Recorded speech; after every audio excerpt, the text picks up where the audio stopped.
The Missouri Department of Conservation is warning residents to keep an eye out for an invasive worm. While the hammerhead worm may not have the same intimidating appearance as a hammerhead shark, the flatworm can be harmful. KRCG 13's Ryan Smith met with an invasive species expert to learn what could happen if the hammerhead worm population blooms.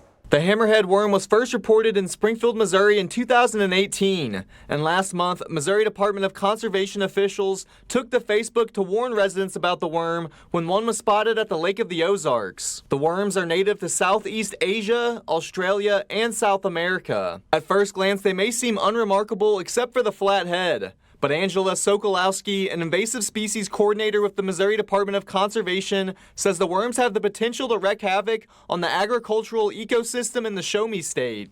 They're going to prey on our earthworms, which those earthworms play a role in conditioning our soil.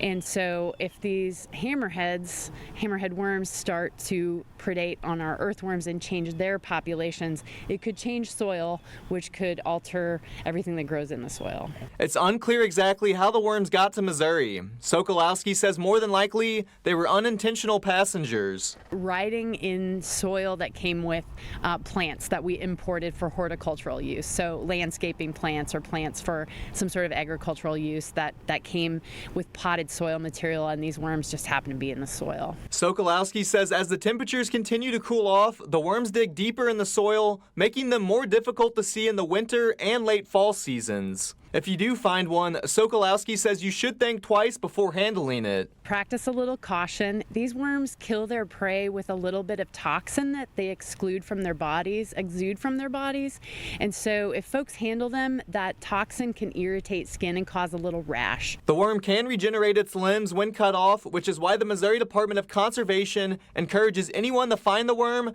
to place it in a plastic bag with salt or white vinegar to kill the worm.